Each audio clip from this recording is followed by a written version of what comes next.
অষ্টম শ্রেণীর সুপ্রিয় শিক্ষার্থীবৃন্দ, আমিনা বাকি অনলাইন ক্লাসের পক্ষ থেকে তোমাদের সবাইকে স্বাগতম। আশা করি তোমরা সকলে ভালো আছো।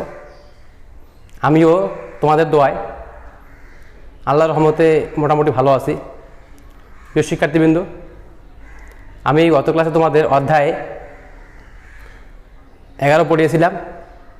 আজকের অধ্যায়টি আলোচনার পূর্বেই আমি তোমাদের কয়েকটি কথা বলবো, তোমরা আমার কথাগুলো মনোযোগ দিয়ে শুনবে। তো শিক্ষার্থীবৃন্দ, তোমরা অনেকেই হয়তো কয়লা দেখেছো, পেট্রোল দেখেছো, চুনা পাথর দেখেছো, চীনা মাটি দেখেছো, সিলিকা বালু দেখেছো। তো শিক্ষার্থীবৃন্দ, এই যে কয়লা, চুনা পাথর, সিলিকা বালি, পেট্রোল, প্রাকৃতিক গ্যাস, এগুলো বাংলাদেশের কি তোমরা কি বলতে পারবে? হ্যাঁ শিক্ষার্থীবৃন্দ, তোমরা ঠিকই আন্দাজ করেছো, এগুলো হলো বাংলাদেশের প্রাকৃতিক সম্পদ। তেমনি একটি অধ্যায় তোমাদের আজকে আছে, অধ্যায় 12। আমি আজকে তোমাদের সেই অধ্যায়টা পড়াবো। আমাদের আজকের পাঠের আলোচনার বিষয় হলো বাংলাদেশের প্রাকৃতিক সম্পদ। কি পড়াবো আজকে? আজকে আমি পড়াবো বাংলাদেশের প্রাকৃতিক সম্পদ।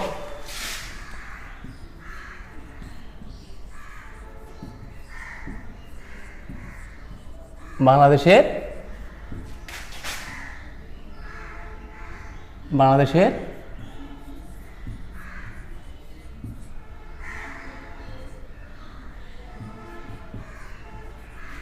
প্রাকৃতিক সম্পদ।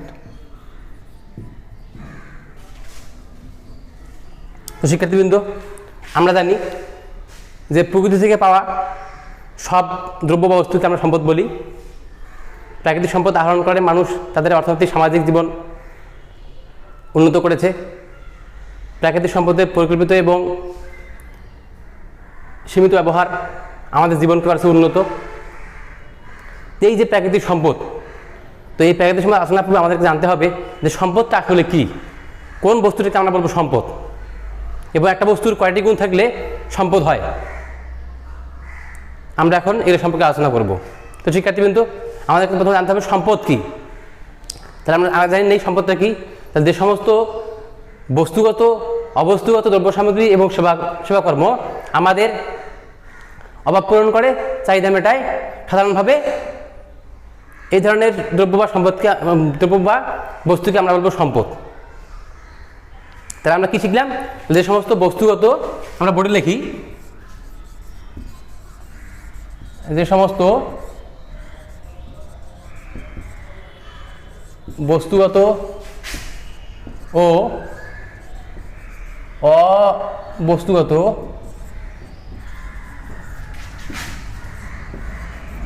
দ্রব্য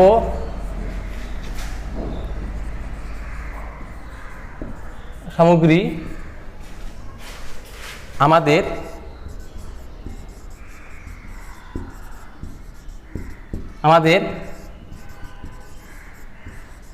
অভাব পূরণ করে,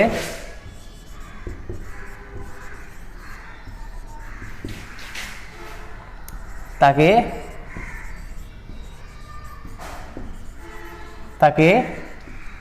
সাধারণভাবে সম্পদ বলে।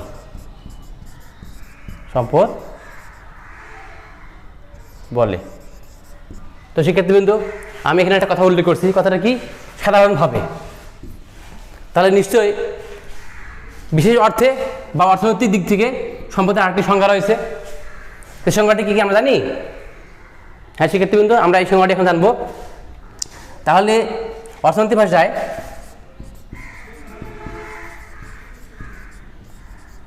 ভাষায়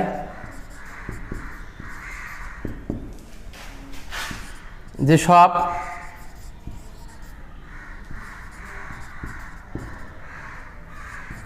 বস্তু বা দ্রব্যের মধ্যে উপযোগ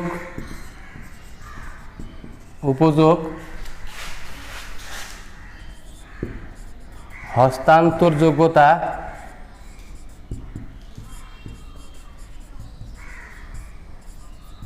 বাহ্যিকতা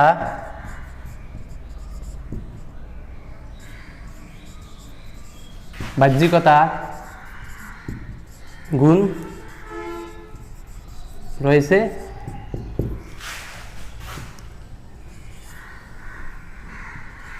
এমন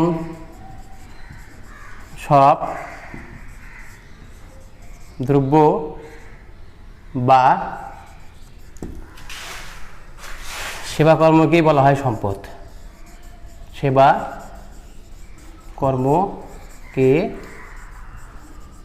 বলা হয় সম্পদ। তো শিক্ষার্থীবৃন্দ, আমরা জানলাম যে সম্পদ আসলে কি।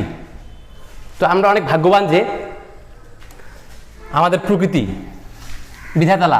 বিধাতা আমাদেরকে অনেক সম্পদ দিয়ে আমাদের বাংলাদেশকে পরিপূর্ণ করে দিয়েছেন। যেমন বাংলাদেশে মাটি রয়েছে, নদ নদী রয়েছে, খনিজ সম্পদ রয়েছে,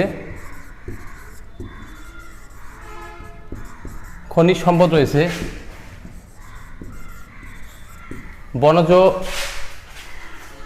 সম্পদ রয়েছে, মৎস্য সম্পদ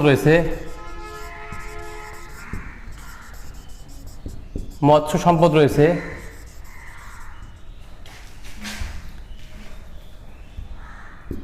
প্রাণীজ সম্পদ রয়েছে,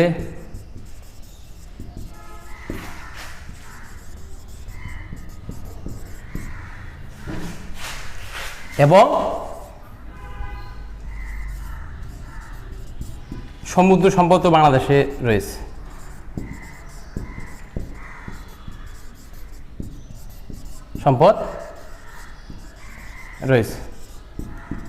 এই সবগুলো সম্পদ পরিপূর্ণ ব্যবহার করে আমরা আমাদের অর্থনৈতিক এবং সামাজিক জীবনকে উন্নয়নের দিকে এগিয়ে নিয়ে যাচ্ছি। তো শিক্ষার্থীবৃন্দ, এই যে আমি লিখেছি মাটি, নদ নদী, খনিজ সম্পদ, বনজ সম্পদ, মৎস্য সম্পদ, প্রাণীজ সম্পদ, সমুদ্র সম্পদ, এই প্রত্যেকটা সম্পদের আলাদা আলাদা কী রয়েছে, আলাদা কিছু অবদান রয়েছে। আমরা এখন এই সম্পদের আলাদা অবদানগুলো আলোচনা করব। তো শিক্ষার্থীবৃন্দ, প্রথমে আমরা আসবো মাটি। আমরা মাটি নিয়ে আলোচনা করব। আমরা জানি যে বাংলাদেশের মাটি অনেক মূল্যবান এবং বাংলাদেশের সমতল ভূমি অনেক উর্বর। এই উর্বর ভূমিতে বেশিরভাগ এলাকায় বছরে 3 বার ফসল উৎপাদন হয়। মানে ধান হয় 3 বার ধান হয়। গম, এছাড়াও আমরা গম, জব, বার্লি, ভুট্টা, আখ অনেক ফসল উৎপাদন করে থাকি। এদেশের 10 ভাগের 1 ভাগ হলো পাহাড়ি এলাকা বা পাহাড়ি অঞ্চল। 10 ভাগের 1 ভাগ। 1 ভাগ কি? 1 ভাগ হলো পাহাড়ি অঞ্চল। এই পাহাড়ে কি রয়েছে? অনেক বনজ, প্রাণীজ এবং খনিজ সম্পদ রয়েছে, যা আহরণ করে আমরা আমাদের জীবনকে উন্নয়নের দিকে এগিয়ে নিয়ে যাই। তো শিক্ষার্থীবৃন্দ, এই গেল মাটি। এরপর থাকলো কি? নদ নদী। বাংলাদেশে ছড়িয়ে ছিটে আছে অনেক নদী। বলতে গেলে বলতে হয় বাংলাদেশে 1000 প্রকার নদী আছে। তো এই নদী আমাদের অনেক উপকারে আসে। মালামাল পরিবহন থেকে শুরু করে জমিতে সেচ প্রদান, সব দিক থেকে আমাদের এই নদীগুলো উপকার করে থাকে। নদীতে অনেক মাছ রয়েছে। এই মৎস্য সম্পদ আহরণ করে আমাদের অনেক ধরনের লোকের জীবিকা নির্বাহ করে এবং তারা জীবন পরিচালনা করে। নদীর সঙ্গে আমাদের অনেকের সম্পর্ক ওতপ্রোতভাবে জড়িত। তো শিক্ষার্থীবৃন্দ, এরপর আছে খনিজ সম্পদ। আমি প্রথমে তোমাদেরকে বলছিলাম যে কয়লার কথা বলছিলাম, সিলিকা বালি, চুনা পাথর, তারপরে প্রাকৃতিক গ্যাস, পেট্রোল, খনিজ তেল, এগুলোর কথা বলছিলাম। এগুলো হলো প্রাকৃতিক সম্পদ। এই সম্পদ আমাদের মাটির নিচে রয়েছে, যেগুলো আহরণ করে আমরা আমাদের যে আধুনিক যে জীবনটাকে উন্নত করতেছি। আমরা কয়লা জ্বালিয়ে বিদ্যুৎ উৎপাদন করি, কয়লা দিয়ে আমরা ইট পোড়াই, কয়লা দিয়ে অনেক আগের দিনে কয়লা দিয়ে ইঞ্জিন চলতো, ট্রেন চলতো। এখন আমরা সেই কয়লাকে ব্যবহার করে আমরা আমাদের বর্তমান যে বর্তমান প্রেক্ষাপটে আমরা আমাদের জীবনকে উন্নয়নের দিকে নিয়ে যাচ্ছি। তো শিক্ষার্থীবৃন্দ, এরপর আছে বনজ সম্পদ। বাংলাদেশে বন সম্পদ রয়েছে। দেশের মোট বনভূমির পরিমাণ হলো 24,938 বর্গ কিলোমিটার। মোট বনভূমির পরিমাণ 24,938 বর্গ কিলোমিটার। এই বনভূমি থেকে আমরা জ্বালানি কাঠ পেয়ে থাকি, অনেক আমাদের যে আসবাবপত্র আছে, চেয়ার, টেবিল, বেঞ্চ, যা আসবাবপত্র আমরা তৈরি করি, আমরা এই বনভূমি থেকে পেয়ে থাকি। এছাড়াও আমাদের যে প্রকৃতি ভারসাম্য, এই ভারসাম্য রক্ষায় বন সম্পদ গুরুত্বপূর্ণ ভূমিকা পালন করে। আমরা জানি একটি দেশের মোট আয়তনের 25 ভাগ বনভূমি থাকা দরকার। কত ভাগ থাকা দরকার? 25 ভাগ। 25 ভাগ বনভূমি থাকা দরকার। কিন্তু বনভূমি থাকা দরকার, কিন্তু আমাদের দেশে আছে কত ভাগ থাকা দরকার? কিন্তু আমাদের দেশে তা আছে মাত্র আছে 17 ভাগ। তার মানে কি, এখন আমাদের দেশে 8 ভাগের ঘাটতি রয়েছে। 8 ভাগ ঘাটতি রয়েছে। আমরা জানি যে আগে যেরকম প্রকৃতি ছিল, এখন সেই প্রকৃতি আর আগের মতো নাই। কারণ প্রকৃতি হয়ে গেছে আমাদের প্রতি বিরূপ হয়ে গেছে। যেমন যদি শীত হয় তো শীত বেশি হয়, অথবা বর্ষা আসলে বর্ষা বেশি হয়, বন্যা আসলে বন্যার পানি খুব তাড়াতাড়ি থেকে নামেই না, এরকম পরিস্থিতি হয়। এর মূল কারণ কি? বৃক্ষনিধন। আমরা আমাদের প্রয়োজনে অনেক ধন সম্পদ, অনেক বন সম্পদ ধ্বংস করে ফেলছি, কিন্তু আমরা গাছ লাগাই না। তাহলে আমাদের কী করতে হবে? আমাদের বেশি করে গাছ লাগাইতে হবে, আমাদের বন সম্পদের পরিমাণ বৃদ্ধি করতে হবে। তার মানে আমাদেরকে 25 ভাগে নিয়ে আসতে হবে। তাহলে আমাদের প্রকৃতি ভারসাম্য বজায় থাকবে এবং আমাদের প্রকৃতি থাকবে নির্মল এবং সতেজ, এবং সেই নির্মল সতেজ পরিবেশে আমরা ভালো করে সারিয়ে নিতে পারবো এবং আমাদের যে নেক্সট জেনারেশন তারা অনেক ভালোভাবে বেড়ে উঠতে পারবে। শিক্ষার্থীবৃন্দ, এরপরে আছে বন সম্পদের পরে আছে প্রাণীর সম্পদ। আমরা অনেকেই বাড়িতে গরু, ছাগল, হাঁস, মুরগি লালন পালন করে থাকি, করি না শিক্ষার্থীবৃন্দ? হ্যাঁ, আমরা অনেকের বাড়িতে হাঁস, মুরগি, গরু, ছাগল রয়েছে। এই হাঁস, মুরগি, গরু, ছাগল, হাঁস, মুরগি, গরু, ছাগল, মহিষ, ভেড়া ইত্যাদি আমাদের কি? প্রাণীর সম্পদ। এই প্রাণীর সম্পদের কাছ থেকে আমরা মাংস, চামড়া অনেক কিছু পেয়ে থাকি এবং এগুলো রপ্তানি করে আমরা আমাদের বৈদেশিক মুদ্রা অর্জন করে থাকি এবং আমরা আমাদের প্রয়োজনে সেই মুদ্রাগুলো ব্যবহার করি। তো আমাদের অগ্রগতিতে এই প্রাণী সম্পদের ভূমিকা রয়েছে। এরপরে আছে মৎস্য সম্পদ।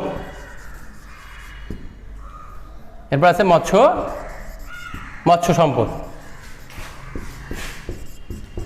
আমরা জানি যে বাংলাদেশে অনেক বিশেষণ, ধানের দেশ বাংলাদেশ, গানের দেশ বাংলাদেশ এবং নদীমাতৃক দেশ আমাদের এই বাংলাদেশ। আমাদের বাংলাদেশে রয়েছে অনেক নদী, মানে আমাদের বাংলাদেশের বুক চিরে জালের মতো ছড়িয়ে ছিটিয়ে আছে অনেক নদী। নদীগুলো মাছের আধার, নদীগুলো থেকে আমরা অনেক মাছ পেয়ে থাকি। এছাড়াও নদীগুলো থেকে আমরা জমিতে সেচ দেই, যেখান থেকে আমাদের ফসল ভালো হয়। এছাড়াও মাছ আমাদের আমিষের চাহিদা পূরণ করে থাকে। আমাদের নদীগুলোতে অনেক ধরনের মাছ পাওয়া যায়, যে মিঠা পানির মাছও পাওয়া যায়, যেখান থেকে আমাদের আমিষের চাহিদা পূরণ হয়। তো বাংলাদেশের মানুষের আমিষের চাহিদা পূরণে মৎস্য সম্পদের ভূমিকা অগ্রগণ্য। শিক্ষার্থীবৃন্দ, এরপরে থাকলো খনিজ সম্পদ।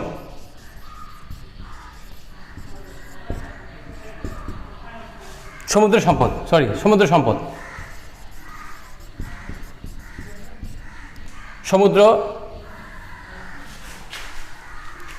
সম্পদ। আমরা জানি যে বাংলাদেশের দক্ষিণে রয়েছে বঙ্গোপসাগর।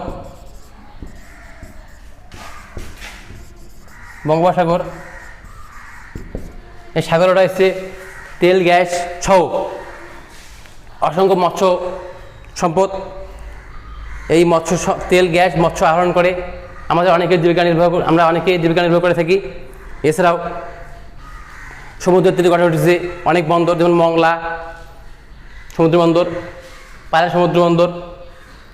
তো শিক্ষার্থীবৃন্দ, এই সমুদ্র বন্দরগুলো ব্যবহার করে আমরা আমাদের পণ্য দেশের পণ্য বিদেশে পাঠাই এবং বিদেশের পণ্য আমাদের দেশে নিয়ে আসি আমাদের প্রয়োজনে।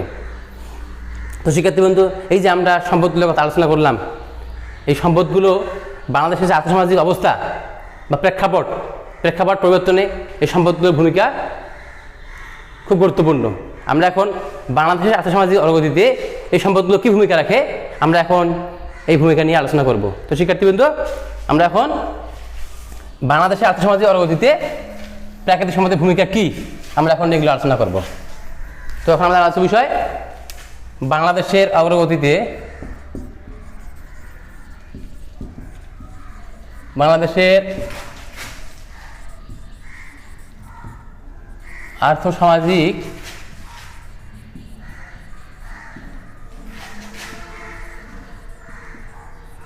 অগ্রগতিতে প্রাকৃতিক সম্পদের ভূমিকা।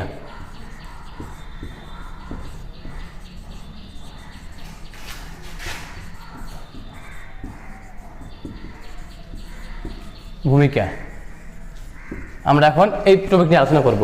শিক্ষার্থীবৃন্দ, আমরা জানি যে মানুষ আমাদের বাংলাদেশে অনেক ধরনের অর্থনৈতিক কাজ করে থাকে। তো শিক্ষার্থীবৃন্দ, তোমরা কি জানো অর্থনৈতিক কাজ কি? হ্যাঁ শিক্ষার্থীবৃন্দ, আমরা এখন জানবো অর্থনৈতিক কাজটা কি। অর্থনৈতিক মূল্য রয়েছে এমন সব কাজকর্মকে বলা হয় অর্থনৈতিক কাজ। যেমন আমাদের প্রত্যেকের বাড়িতে মা বাবা আছে, মা বাবা আমাদের লালন পালন করে থাকে। তা শিক্ষার্থীবৃন্দ, এই যে মা বাবা যে আমাদের লালন পালন করলো, আসলে কি এটি কি অর্থনৈতিক কাজ? না শিক্ষার্থীবৃন্দ, এটা অর্থনৈতিক কাজ নয়। কারণ আমাদের লালন পালনের জন্য আমাদের পিতামাতা কোনো অর্থ পেয়ে থাকে না, আমরা তাদের কোনো বেতন দিই না। তাহলে মানুষের অর্থনৈতিক কাজের সাথে কী রয়েছে? অর্থ আয়ের একটা বিষয় জড়িয়ে আছে। তার মানে অর্থ আয় সংক্রান্ত কাজকে আমরা বলবো অর্থনৈতিক কাজ। তাহলে যে অর্থনৈতিক মূল্য রয়েছে, যেমন ধোপার যে কাপড় পরিষ্কার করে দেয়, তার বিনিময়ে আমরা তাদেরকে কী দিই? টাকা দিয়ে থাকি। তারপরে আইনজীবী বুদ্ধিতে সাহায্য করে থাকে, সেখান থেকে তিনি কী হয়? সেখান থেকে তিনি আয় করে থাকেন, এটা অর্থনৈতিক কাজ। নার্স আমাদেরকে সেবা দেয়, নার্সের সেই কাজকে আমরা বলবো অর্থনৈতিক কাজ। তো শিক্ষার্থীবৃন্দ, আমরা অনেক ধরনের কাজকর্ম করে আমাদের জীবন পরিচালনা করে থাকি। তো প্রাচীনকাল থেকে মধ্যযুগ পর্যন্ত মানুষ যে কাজগুলো করেছিল সবগুলো কী ছিল? প্রকৃতির উপর নির্ভরশীল। যেমন প্রাকৃতিক সম্পদ ব্যবহার করে এবং রূপান্তর করে আমরা আমাদের কাজকর্ম পরিচালনা করে থাকি। কিন্তু বর্তমান সময়ে আমরা কী করছি? আধুনিক প্রযুক্তি ব্যবহার করে আমরা এই প্রাকৃতিক সম্পদগুলো ব্যবহার করে আমরা আমাদের জীবনকে উন্নয়নের দিকে যাচ্ছি। তো এই যে আমাদের বর্তমান যে প্রেক্ষাপট, বর্তমান যে জীবনযাপন, এই জীবনযাপনের ক্ষেত্রে এই প্রাকৃতিক সম্পদের ভূমিকা খুব গুরুত্বপূর্ণ। আমরা এখন বাংলাদেশের আর্থসামাজিক উন্নয়নে প্রাকৃতিক সম্পদের গুরুত্ব কী, আমরা এখন এগুলো সম্পর্কে জানবো। যেমন উৎপাদন কর্মসংস্থান বৃদ্ধি, উৎপাদন ও কর্মসংস্থান বৃদ্ধি।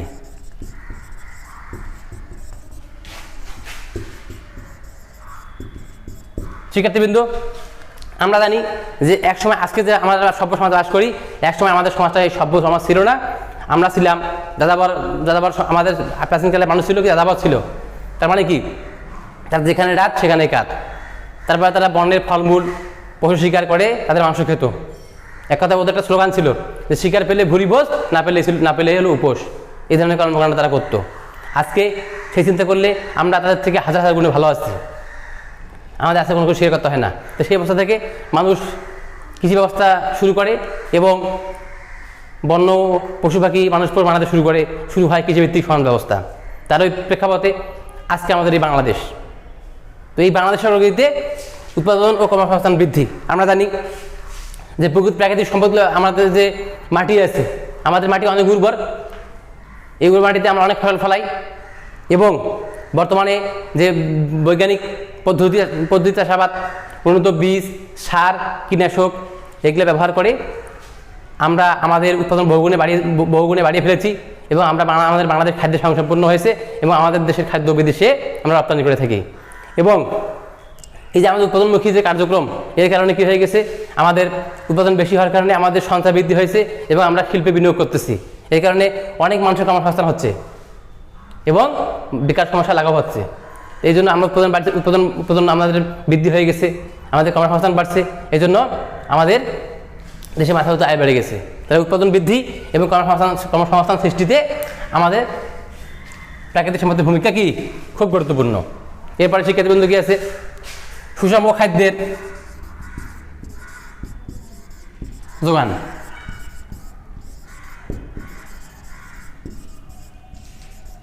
খাদ্যের যোগান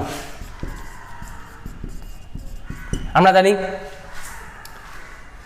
যে হাঁস, মুরগি, গরু, ছাগল, ভেড়া, মহিষ, দুম্বা এই ধরনের পশু থেকে আমরা চামড়া, মাংস পেয়ে থাকি। মাংস আমাদের আমিষের চাহিদা পূরণ করে থাকে। আমরা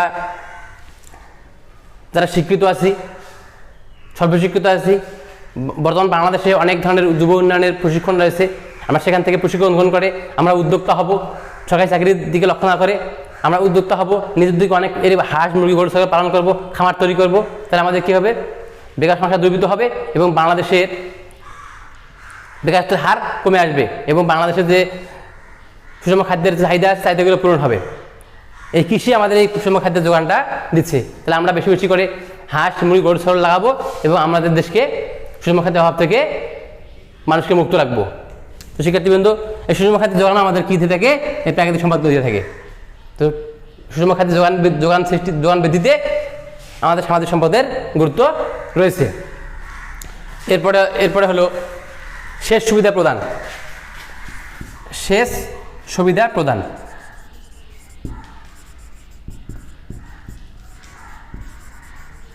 সেচ সুবিধা প্রদান। আমাদের যে নদীগুলো রয়েছে, অসংখ্য বাংলাদেশে নদী আছে। বাংলাদেশে অসংখ্য নদ নদী রয়েছে।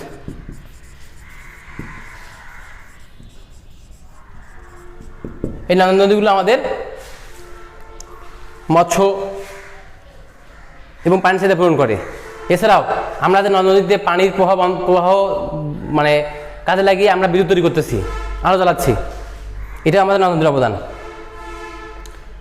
এছাড়াও নদী আমাদের জমিতে সেচ আমরা যে দেই, অনেক সময় আমরা অনেক সময় শুধু না, পুরোপুরিভাবে কিছু কিছু এলাকা আছে নদীর পানি ছাড়া সে এলাকায় জমিতে সেচ দেওয়ার কোনো উপায় নেই। তো এই ধরনের পানি সেচ, মালামাল পরিবহন সব দিক থেকে আমাদের নদীগুলো আমাদের উপর করতেছে। তা আমরা কোনো সময় নদী ভরাট করবো না এবং নদীর পানিতে আমাদের যে মিল ফ্যাক্টরি কারখানা আছে, এই ধরনের যে বর্জ্যগুলা কোনো সময়ে মিল ফ্যাক্টরি কারখানার বর্জ্য নদীর পানিতে ফেলবো না। আমরা এই বিষয়ে সতর্ক থাকবো এবং আমাদের নদীর পানি থেকে আমরা ভালোভাবে ব্যবহার করে আমাদের উৎপাদনকে আমরা বৃদ্ধি করব। তো শিক্ষার্থীবৃন্দ, নদী আমাদের আর্থসামাজিক অগ্রগতিতে ভূমিকা রাখে। এরপরে আছে শিল্পের প্রসার।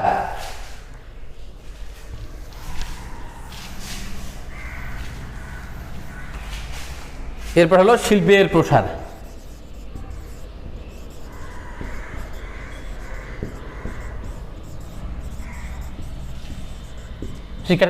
শিক্ষার্থীবৃন্দ, যদিও আমরা বলি যে বাংলাদেশ কৃষি প্রধান দেশ, কৃষি বাংলাদেশের মূল চালিকা শক্তি, কিন্তু শিক্ষার্থীবৃন্দ পাশাপাশি আমাদের এই চিন্তা করতে হবে যে শুধুমাত্র কৃষি দিয়েই বাংলাদেশকে এগিয়ে নিয়ে যাওয়া সম্ভব নয়।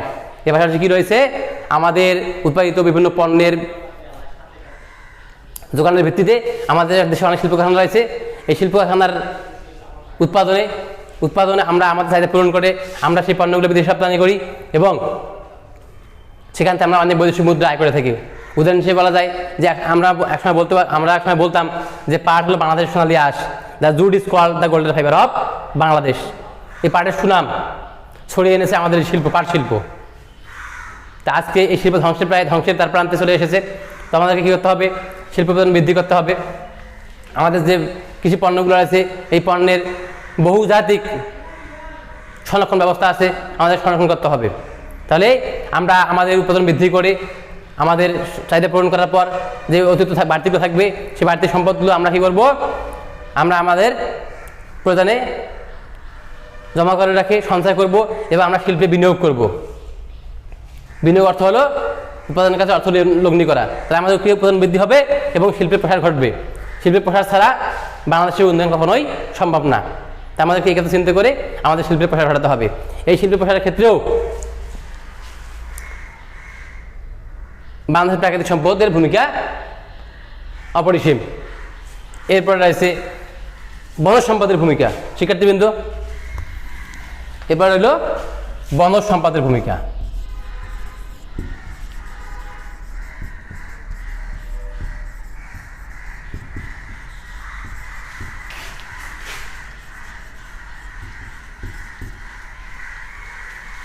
আমরা জানি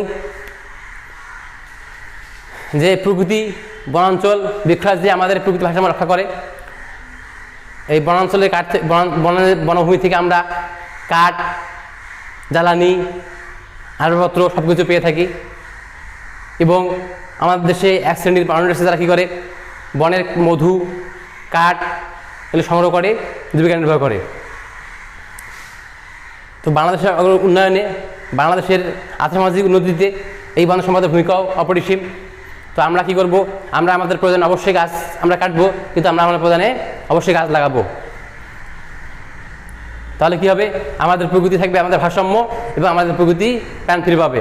তো অবশ্যই আমরা আমাদের এই বনজ সম্পদ, যে বনজ সম্পদের ভূমিকা আমাদের এই আর্থসামাজিক রয়েছে, আমরা এই বনজ সম্পদকে বাঁচানোর জন্য আমরা সবাই বনজ সম্পদ সৃষ্টি করব এবং বাংলাদেশের উন্নয়নে নিজের অবদান রাখবো। তো শিক্ষার্থীবৃন্দ, আমরা শুরু থেকে এই পর্যন্ত যে বিষয়গুলো নিয়ে আলোচনা করলাম, তোমরা অবশ্যই আশা করি তোমরা বিষয়গুলো বুঝতে পেরেছো।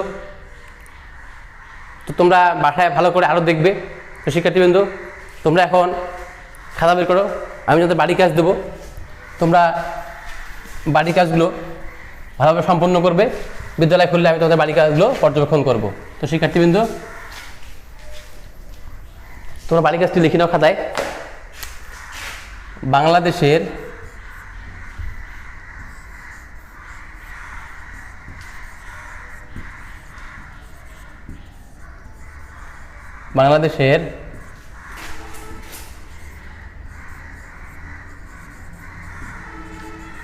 আর্থসামাজিক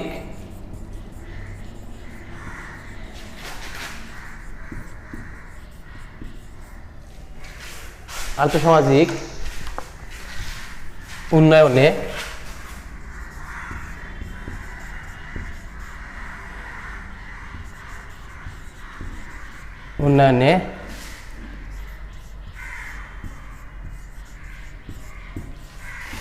প্রাকৃতিক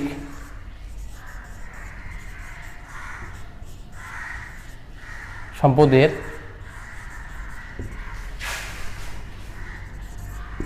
ভূমিকা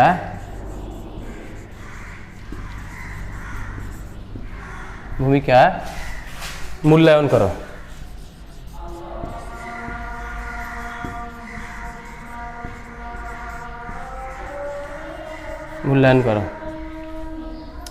শিক্ষার্থীবৃন্দ, আশা করি তোমরা বাড়ি কাজটি ভালো করে লিখে নিছো।